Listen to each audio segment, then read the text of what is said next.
नमस्कार मित्रों, स्वागत है आपका एक बार फिर आपके अपने YouTube चैनल अथर्व एकेडमी में। दोस्तों, ये हमारी यूपी पुलिस कांस्टेबल एवं एसएससी जीडी की स्पेशल सीरीज की 5वीं क्लास है। इसमें आज हम देखेंगे GK GS, science, current affair एवं हिंदी के कुछ काफी महत्वपूर्ण प्रश्नों को। वीडियो को पूरा जरूर देखिएगा। पहला प्रश्न है, अधजल गगरी झलकत जाए लोकोक्ति का अर्थ क्या होता है? तो याद रखिएगा, अधजल गगरी झलकत जाए लोकोक्ति का अर्थ होता है अल्प ज्ञान प्रदर्शित ज्यादा होता है। अगला प्रश्न है, आगरा किले को विश्व धरोहर में कब घोषित किया गया था? तो याद रखिएगा, आगरा किले को विश्व धरोहर की सूची में वर्ष 1983 1983 में शामिल किया गया था। अगला प्रश्न है, किस अधिवेशन संशोधन द्वारा सिंधी भाषा को क्षेत्रीय भाषा के रूप में शामिल किया गया था? तो याद रखिएगा, 21वें संविधान संशोधन 1967 के तहत सिंधी भाषा को क्षेत्रीय भाषा के रूप में शामिल किया गया था। अगला प्रश्न है, मूल मात्रकों की संख्या कितनी होती है? तो याद रखिएगा, मूल मात्रकों की संख्या कुल 7 होती है। इसके अलावा याद रखिएगा, metre, kilogram, second, ampere, kelvin, candela एवं मोल, यह 7 मूल मात्रक होते हैं। अगला प्रश्न है, ग्लोबल वार्मिंग शब्द किसने दिया था? तो याद रखिएगा, ग्लोबल वार्मिंग शब्द दिया था वालेस स्मिथ ब्रोकर ने। ग्लोबल वार्मिंग शब्द को प्रचलित करने वाले जलवायु वैज्ञानिक वालेस स्मिथ ब्रोकर का 18 फरवरी 2019 को निधन हुआ है। उन्हें विज्ञान जगत में जलवायु विज्ञान के पितामह के रूप में जाना जाता था। अगला प्रश्न है, अनुच्छेद 300A का संबंध किससे है? तो याद रखिएगा, अनुच्छेद 300A का संबंध संपत्ति के अधिकार से है। 44वें संविधान संशोधन अधिनियम 1978 द्वारा संपत्ति के अधिकार को मौलिक अधिकारों की सूची से हटा दिया गया था। अगला प्रश्न है, कृष्ण मूर्ति का संबंध किससे है? तो याद रखिएगा, कृष्ण मूर्ति का संबंध भरतनाट्यम नृत्य से है। कृष्ण मूर्ति को वर्ष 1968 1968 में पद्मश्री से सम्मानित किया गया था। वर्ष 2001 में पद्म भूषण से सम्मानित किया गया था। 2016 में पद्म विभूषण पुरस्कार से सम्मानित किया गया था। और इसके अलावा याद रखिएगा, भरतनाट्यम नृत्य का संबंध तमिलनाडु राज्य से है। अगला प्रश्न है, चंद्रा नायडू का संबंध किस क्षेत्र से है? तो याद रखिएगा, चंद्रा नायडू का संबंध क्रिकेट से है। अगला प्रश्न है, जीव विज्ञान का जनक किसे कहा जाता है? तो याद रखिएगा, अरस्तु को जीव विज्ञान का जनक कहा जाता है। अगला प्रश्न है, वर्ल्ड बैंक या विश्व बैंक की स्थापना किस वर्ष की गई थी? तो याद रखिएगा, विश्व बैंक या वर्ल्ड बैंक की स्थापना जुलाई 1944 में की गई थी। अगला प्रश्न है, रचना के आधार पर वाक्य के कितने भेद होते हैं? तो याद रखिएगा, रचना के आधार पर वाक्य के 3 भेद होते हैं, सरल वाक्य, संयुक्त वाक्य एवं मिश्र वाक्य। अगला प्रश्न है, अनुच्छेद 21 का संबंध किससे है? तो याद रखिएगा, दैहिक स्वतंत्रता का अधिकार अनुच्छेद 21 में दिया गया है। अगला प्रश्न है, रामप्पा मंदिर कहाँ स्थित है? तो याद रखिएगा, रामप्पा मंदिर तेलंगाना राज्य में स्थित है। अगला प्रश्न है, अभिज्ञान शकुंतलम के लेखक कौन है? दोस्तों, काफी महत्वपूर्ण प्रश्न है और याद रखिएगा, अभिज्ञान शकुंतलम के लेखक महाकवि कालिदास हैं। इसके अलावा याद रखिएगा, उज्जैन शहर को कालिदास की नगरी के रूप में भी जाना जाता है। अगला प्रश्न है, भारत के पहले कानून मंत्री कौन थे? तो याद रखिएगा, भारत के पहले कानून मंत्री डॉक्टर भीमराव अंबेडकर थे। अगला प्रश्न है, साहित्य का प्रथम नोबेल पुरस्कार किसे दिया गया था? दोस्तों, काफी महत्वपूर्ण प्रश्न है और याद रखिएगा, साहित्य का प्रथम नोबेल पुरस्कार रुडयार्ड किपलिंग को दिया गया था। अगला प्रश्न है, ख्वाजा मोइनुद्दीन चिश्ती की दरगाह कहाँ स्थित है? तो याद रखिएगा, ख्वाजा मोइनुद्दीन चिश्ती की दरगाह अजमेर में स्थित है। अगला प्रश्न है, सातारंजक म्यूजियम किस शहर में स्थित है? दोस्तों, यह प्रश्न भी पहले कई एग्जाम से पूछा जा चुका है, तो याद रखिएगा, सातारंजक म्यूजियम हैदराबाद में स्थित है। अगला प्रश्न है, सम्राट अशोक ने किस युद्ध के बाद बौद्ध धर्म अपना लिया था? तो याद रखिएगा, सम्राट अशोक ने कलिंग युद्ध के बाद बौद्ध धर्म अपना लिया था। अगला प्रश्न है, भारत की पहली आयरन स्टील कंपनी कहां स्थित है? तो याद रखिएगा, जमशेदपुर में भारत की पहली आयरन स्टील कंपनी स्थित है। अगला प्रश्न है, भारत के कौन से राज्य को चीनी का कटोरा कहा जाता है? तो आप सभी जानते हैं, उत्तर प्रदेश राज्य को चीनी का कटोरा कहा जाता है। अगला प्रश्न है, भारत में सबसे लंबा राष्ट्रीय राजमार्ग कौन सा है? तो याद रखिएगा, नेशनल हाईवे या NH 44 भारत का सबसे लंबा राजमार्ग है। अगला प्रश्न है, भारत में सर्वाधिक टिन का उत्पादन कहां होता है? तो याद रखिएगा, छत्तीसगढ़ राज्य में भारत में सर्वाधिक टिन का उत्पादन होता है। अगला प्रश्न है, वह नदी घाटी कौन सी है जिसे भारत का रूर के नाम से पुकारा जाता है? तो याद रखिएगा, भारत के रूर के नाम से दामोदर नदी घाटी को पुकारा जाता है। अगला प्रश्न है, किस राज्य को भारत का खाद्यान्न भंडार के रूप में जाना जाता है? तो याद रखिएगा, पंजाब को भारत के खाद्यान्न भंडार के रूप में जाना जाता है। अगला प्रश्न है, महाजनपद काल में कौन सी महाजनपद लोकतांत्रिक थी? तो याद रखिएगा, बज्जी एवं मल्ल दो महाजनपद महाजनपद काल में लोकतांत्रिक थी। अगला प्रश्न है, जिज्ञासा राजपूत का संबंध किस क्षेत्र से है? तो याद रखिएगा, जिज्ञासा राजपूत का संबंध मुक्केबाजी से है।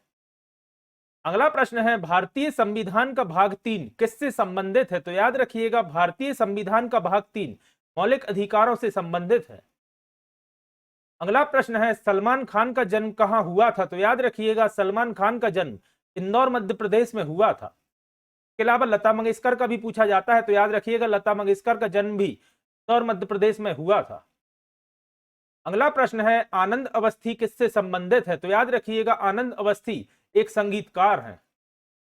अगला प्रश्न है, राज्य के नीति निर्देश तत्वों में किस अनुच्छेद के अंतर्गत पंचायत प्रणाली को समर्थन दिया था? तो याद रखिएगा, राज्य के नीति निर्देश तत्वों में अनुच्छेद 40 के तहत पंचायत प्रणाली को समर्थन दिया था।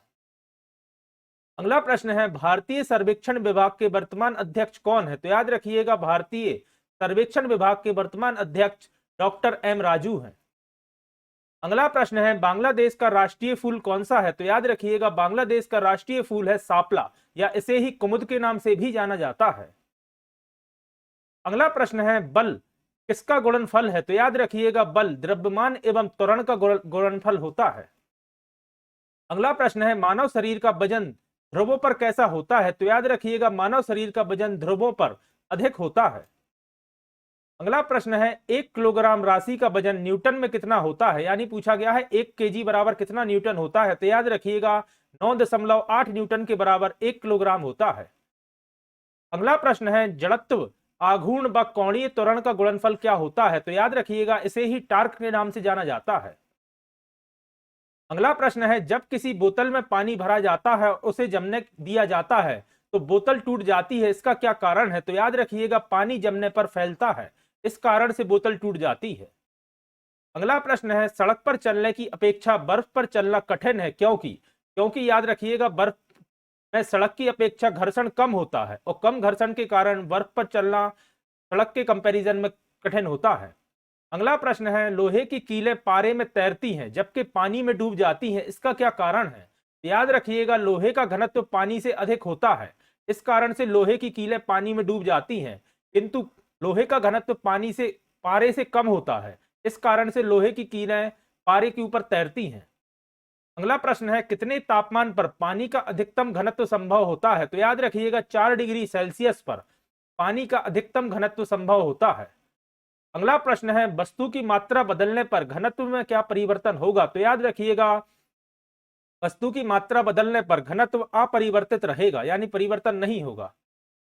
अगला प्रश्न है, हवाई जहाज की यात्रा करते समय पेन से स्याही किस कारण से निकलने लगती है? तो याद रखिएगा, वायु दाब की कमी के कारण हवाई जहाज में पेन से स्याही निकलने लगती है। अगला प्रश्न है, ऊंचाई की जगहों पर पानी 100 डिग्री के नीचे के तापमान पर ही उबलने लगता है, इसका क्या कारण है? तो याद रखिएगा, वायुमंडलीय दाब कम हो जाता है, अतः उबलने का बिंदु नीचे आ जाता है, इस कारण से 100 डिग्री सेल्सियस से कम तापमान पर भी पानी उबलने लगता है। अगला प्रश्न है, साबुन के बुलबुले के अंदर का झाग वायुमंडलीय दाब की अपेक्षा कैसा होता है? तो याद रखिएगा, साबुन के बुलबुले के अंदर का दाब, यहां स्प्रिंट है, थोड़ा सा दाब है, साबुन के बुलबुले के अंदर का दाब वायुमंडलीय दाब की अपेक्षा अधिक होता है।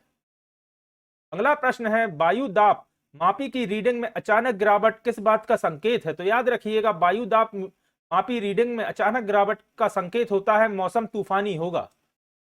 अगला प्रश्न है, प्रोटॉन एवं किसका द्रव्यमान एक समान होता है? तो याद रखिएगा, प्रोटॉन एवं न्यूट्रॉन का द्रव्यमान एक समान होता है। अगला प्रश्न है, किस विधि का प्रयोग करके हम विलयन से विलय को विभक्त कर सकते हैं? तो याद रखिएगा, बाष्पीकरण विधि द्वारा हम विलयन को विलय से विभक्त कर सकते हैं। अगला प्रश्न है, बॉक्साइट किसका अयस्क है? तो याद रखिएगा, बॉक्साइट एल्यूमिनियम का एक मुख्य अयस्क है। अगला प्रश्न है आधुनिक आवर्त सारणी किसके सिद्धांत पर आधारित है? तो याद रखिएगा आधुनिक आवर्त सारणी मोसले के सिद्धांत पर आधारित है। और यह प्रश्न आप चाहें तो स्टार मार्क करिएगा, काफी महत्वपूर्ण है।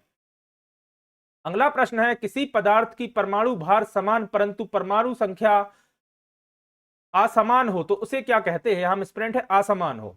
परमाणु भार समान एवं परमाणु संख्या असमान हो तो उसे क्या कहते हैं? तो उसे समभारिक कहा जाता है। अगला प्रश्न है किसी पदार्थ की परमाणु संख्या समान परंतु परमाणु भार असमान हो तो उसे क्या कहते हैं? तो दोस्तों उसे ही समस्थानिक कहा जाता है। अगला प्रश्न है क्लोरोफ्लोरोकार्बन के उत्पादन को घटाने के लिए एक प्रोटोकॉल बना, उसका क्या नाम है? तो उसे ही मॉन्ट्रियल प्रोटोकॉल कहा जाता है। क्लोरोफ्लोरोकार्बन यानी सीएफसी के उत्पादन को घटाने के लिए मॉन्ट्रियल प्रोटोकॉल बनाया गया है। अगला प्रश्न है नींबू का पीएच मान कितना होता है? तो यानी नींबू यानी कि लेमन का पीएच मान 2.2 होता है। अगला प्रश्न है मध्य प्रदेश के प्रथम राज्यपाल कौन थे? तो डॉक्टर पट्टाभी सीतारमैया मध्य प्रदेश के प्रथम राज्यपाल थे। अगला प्रश्न है अटल बिहारी वाजपेयी जी का जन्म कहां हुआ था? तो याद रखिएगा ग्वालियर मध्य प्रदेश में अटल बिहारी वाजपेयी जी का जन्म हुआ था। और याद रखिएगा 25 दिसंबर 1924 में अटल बिहारी वाजपेयी जी का जन्म मध्य प्रदेश के ग्वालियर में हुआ था। और 25 दिसंबर को उनके जन्मदिन के उपलक्ष्य में सुशासन दिवस के रूप में मनाया जाता है। अगला प्रश्न है भारत के पहले प्रधानमंत्री कौन थे? तो आप सभी जानते हैं पंडित जवाहरलाल नेहरू भारत के पहले प्रधानमंत्री थे। अगला प्रश्न है प्रथम बौद्ध संगीति की अध्यक्षता किसके द्वारा की गई थी? याद रखिएगा महाकश्यप के द्वारा प्रथम बौद्ध संगीति की अध्यक्षता की गई थी। अगला प्रश्न है एपेक का मुख्यालय कहां है? तो याद रखिएगा एपेक का मुख्यालय सिंगापुर में स्थित है। अगला प्रश्न है भारत की कौन सी सिटी संघाई सहयोग संगठन की पहली पर्यटन और सांस्कृतिक राजधानी बनी है? तो याद रखिएगा भारत की वाराणसी संघाई सहयोग संगठन की पहली पर्यटन एवं सांस्कृतिक राजधानी बनी है। अगला प्रश्न है आईयूसीएन की स्थापना कब और कहां की गई थी? तो याद रखिएगा आईयूसीएन की स्थापना 5 अक्टूबर 1948 को फ्रांस में की गई थी और इसका मुख्यालय स्विट्जरलैंड में स्थित है। अगला प्रश्न है शांत घाटी कहां स्थित है? तो याद रखिएगा शांत घाटी केरल में स्थित है। अगला प्रश्न है मदुरई कहां स्थित है? तो याद रखिएगा मदुरई तमिलनाडु में स्थित है। इसके अलावा एक प्रश्न पूछा जाता है मीनाक्षी मंदिर कहां स्थित है? याद रखिएगा मीनाक्षी मंदिर मदुरई तमिलनाडु में स्थित है। अगला प्रश्न है भारतीय वनस्पति सर्वेक्षण का मुख्यालय कहां स्थित है? तो याद रखिएगा लखनऊ उत्तर प्रदेश में भारतीय वनस्पति सर्वेक्षण का मुख्यालय स्थित है। अगला प्रश्न है भारत में सर्वाधिक कॉफी का उत्पादक राज्य कौन सा है? तो याद रखिएगा भारत में सर्वाधिक कॉफी कर्नाटक राज्य में होती है। और याद रखिएगा अगर विश्व में पूछा जाए तो ब्राजील में सर्वाधिक कॉफी का उत्पादन होता है।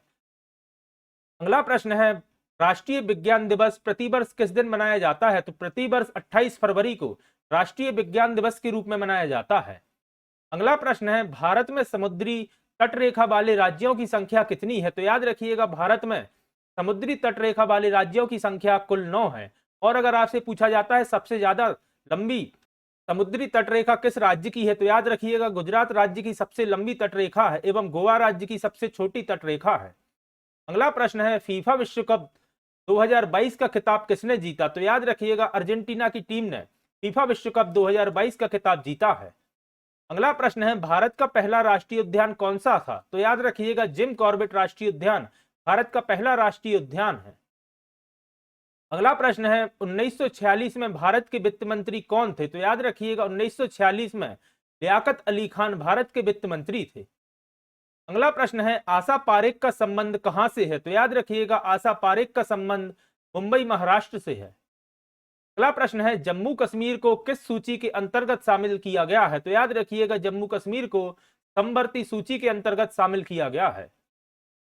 अगला प्रश्न है तंजानिया की पहली महिला राष्ट्रपति कौन थी? तो याद रखिएगा सामिया हसन तंजानिया की पहली महिला राष्ट्रपति हैं। अगला प्रश्न है प्रेशर कुकर में खाना जल्दी पक जाता है क्योंकि याद रखिएगा अधिक दाब पर पानी अधिक तापक्रम पर उबलने लगता है, इस कारण से प्रेशर कुकर में खाना जल्दी पक जाता है। अगला प्रश्न है हाइड्रोजन से भरा रबड़ का गुब्बारा किस कारण से वायु में ऊपर जाके फट जाता है? तो याद रखिएगा वायु दाब घट जाने के कारण हाइड्रोजन से भरा रबर का गुब्बारा वायु में ऊपर जाने से फट जाता है। अगला प्रश्न है, सूर्य में निरंतर ऊर्जा का सृजन किस कारण से होता है? तो याद रखिएगा, नाभिकीय संलयन के कारण सूर्य में निरंतर ऊर्जा का सृजन होता है। अगला प्रश्न है, सिरका का पीएच मान कितना होता है? तो याद रखिएगा, सिरका का पीएच मान 2.4 होता है। इसके अलावा याद रखिएगा, नींबू का अपन ने अभी डिस्कस किया, 2.2 नींबू का होता है। और पानी का पूछा जाता है तो याद रखिएगा, उदासीन 7 पानी का पीएच मान होता है। तो दोस्तों ये थी आज की हमारी क्लास। आशा करता हूं आज की क्लास आपके लिए पसंद आई होगी। अगर आज की क्लास आपको पसंद आई है तो वीडियो को लाइक करें, कमेंट करें। और अगर आपने इसके पहले की क्लासेस नहीं देखी हैं तो चैनल की प्लेलिस्ट में जाकर एक बार उन क्लासेस को भी आप जरूर देखिएगा। जल्दी ही फिर हाजिर होता हूं नेक्स्ट वीडियो के साथ। धन्यवाद दोस्तों।